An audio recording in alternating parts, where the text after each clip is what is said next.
Hello, everybody. Welcome back to Dungeons and Dragons Basics from Dice to Roleplay. Today, we're going to start talking about another important part of Dungeons and Dragons, which are player races. Player races are the different kinds of creatures that you can see in the Dungeons and Dragons world that we can actually play as. They are generally humanoid, and these are the kind of people that you can be when you're playing the game. There are definitely traditional races that you'd think of for like a fantasy setting, like elves and dwarves and stuff like that, but there are also other options that have been added over the years that we're going to see. So over the next 3 episodes, we are going to talk briefly about every single one of the playable races currently in the game.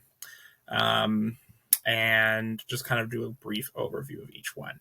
So we'll start off, we'll do about 14 per episode. So hold on to your underpants. We're getting started here. Let's start.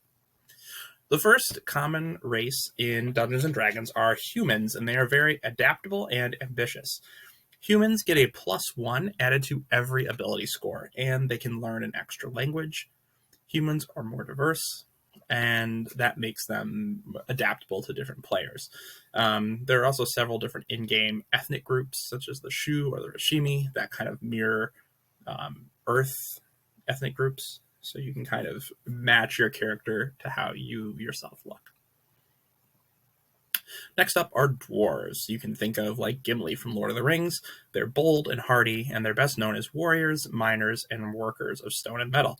They often live on or inside mountains, but they can also live in like the hills or other places like that. But they often grow up in hilly or mountainous terrain. Dwarves get a +2 to their constitution, which means that they're really good at resisting things like poison or paralysis. They have dark vision, which means they can see in the dark, and that's important, right? Because they live in caves. They have dwarven resilience, which means they get even more poison resistance. They have dwarven combat training, which is proficiency in battle axes, light hammers, and war hammers. So they get a bonus for using those kinds of weapons. And stone cunning, which means they get proficiency in history checks about stonework, or like gemstones, stuff like that. There are distinct differences between hill dwarves and mountain dwarves, and that's mainly which stat increases, and they have some different abilities. So you can get into that if you're going to be playing a hill dwarf or a mountain dwarf.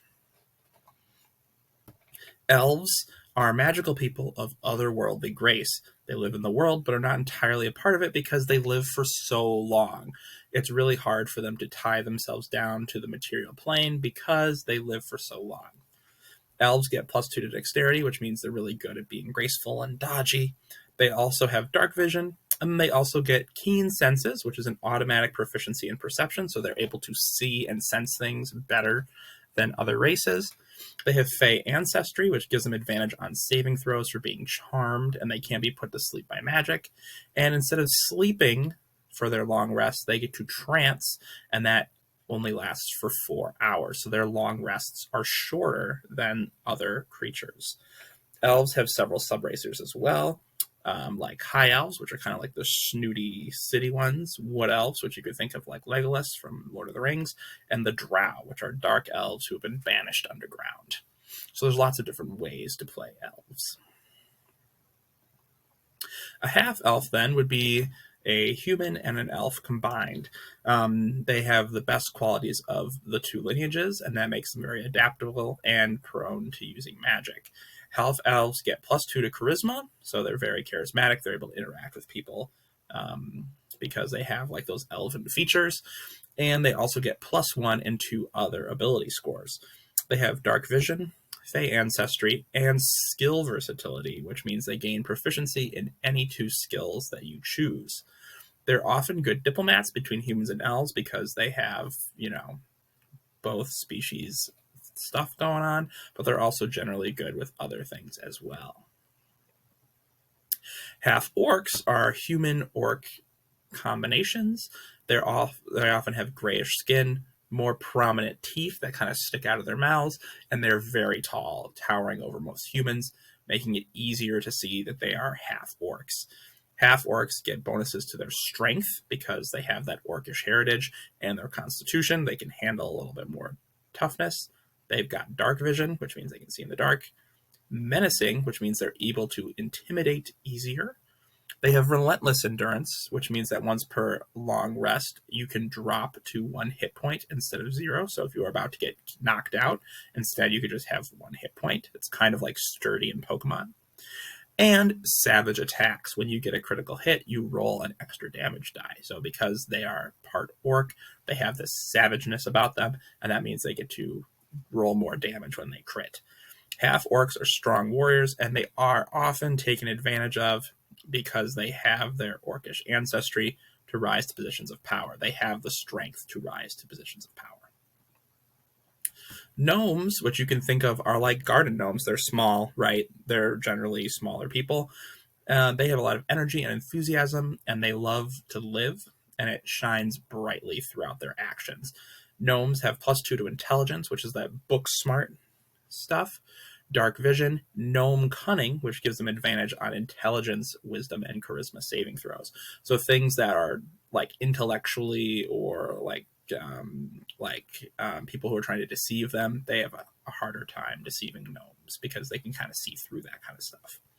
Gnomes have subclasses called deep gnomes that live in deep caves, and rock gnomes, which live in mountains, and then regular gnomes kind of live in fields and forests. So there's different places that your gnome can come from if you're playing a gnome.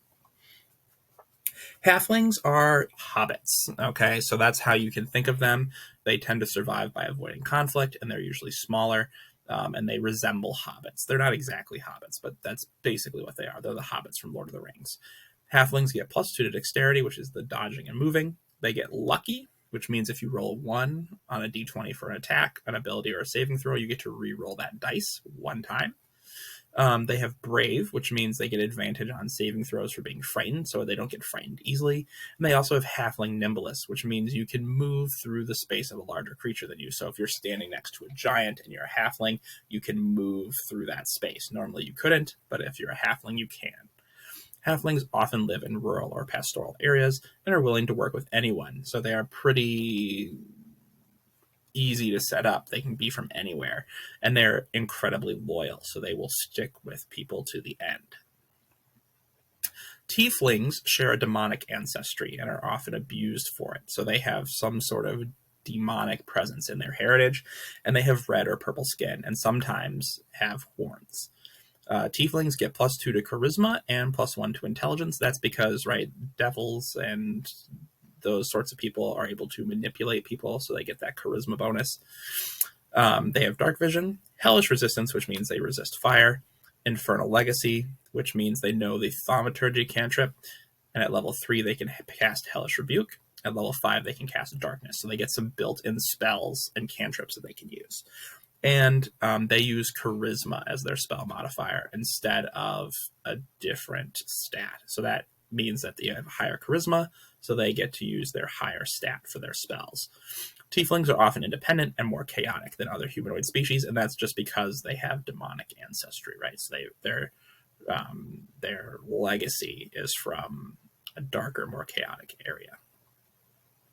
Dragonborn look like dragons, but more humanoid, standing tall, scaly, and they don't usually have wings or a tail. That doesn't mean they can't, but they usually don't.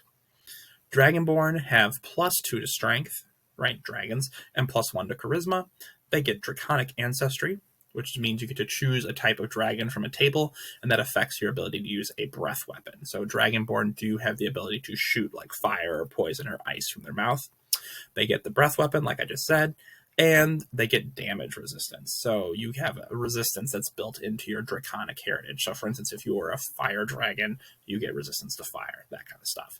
They're very respected as they do have draconic heritage, and they are very potent warriors. So Dragonborn are well known for fighting. Goliaths are strong and reclusive, and they stick with their own kind. They're much larger than your average humanoid species. They get +2 to strength and +1 to constitution. They're a natural athlete, which means they get proficiency in athletics. They have Stone's Endurance, which means you can use your reaction to roll a d12 when you take damage, and then you add your Constitution modifier to that, and you take that much less damage. So you can resist damage. You have Powerful Build, which means you count as a larger size for size consideration. So that means you can carry more stuff. You're able to throw or lift things that are heavier than other things of your size. And they're Mountain Born, which means they're resistant to cold damage and they get acclimated to high altitudes quickly. Goliaths feel the need to earn spots in their community, so they're a little bit hesitant to just kind of accept a role. They feel like they need to earn their place in a group. Genasi carry powers from the elemental planes, whether they be air, fire, earth, or water. Think Avatar: The Last Airbender, right? They're basically like partially spirits of those elements. They get +2 Constitution, and then they get other bonuses based on their element. So, for instance, if they have air, they can hold their breath indefinitely, and they can levitate. If they have earth, they can cast Pass Without Trace, which is a stealth spell, which allows them to move without being seen. It adds like 10 to your stealth. It's crazy. Fire, you get Dark Vision, resistance to fire, and you can produce flame and use Burning Hands, which is another spell where you can basically like make your hands really hot and like burn people. Water, they get resistance to acid damage. They can breathe in air and water, which can be super helpful. And they get a swim speed of 30, which is much faster than most creatures. And then, of course, you can use the Shape Water and Create and Destroy Water spells. So Genasi have the powers of the elements. Okay, so, right, think air, Avatar, right? Air, right? Aang, fire, Zuko, like those kind of things. They get powers based on that. And Aasimar are placed in the world to serve as guardians of what is lawful and good, and they are hosted by patrons. So they're basically like these creations created by greater beings. They get +2 to charisma, and that's because they've been placed to serve the good, so people trust them more. They have dark vision, celestial resistance, which means they resist necrotic damage, so like zombies, basically, and radiant damage. They also resist damage from other celestials. Healing Hands, which means they can touch a creature and restore their hit points. And they're a light bearer, so you know the light cantrip. Basically, you can use Lumos from Harry Potter whenever you want. Aasimars are expected to act in a certain way, and they can lose patronage for not doing what's expected of them. So they have been sent to this plane with a mission, and they have to follow that mission. And Arikokra are bird folk. They live high in the mountains or in tall trees, and they can be based on any bird, which makes them very diverse. So you can make your Arikokra an owl or a parrot or a toucan or whatever. You can pick what bird your Arikokra is. They get +2 to dexterity and +1 wisdom. They're able to fly, but they cannot do that if they're wearing heavier armor. They get talons, so they have unarmed strikes that deal slashing damage. And they often migrate or travel. They can man outposts in strange and exotic areas because they're able to travel faster than most species. The final race for this episode is the Orc. Orcs are savage and fearless, and they live in tribes that seek human and elves to destroy. So imagine Lord of the Rings, those orcs, very similar.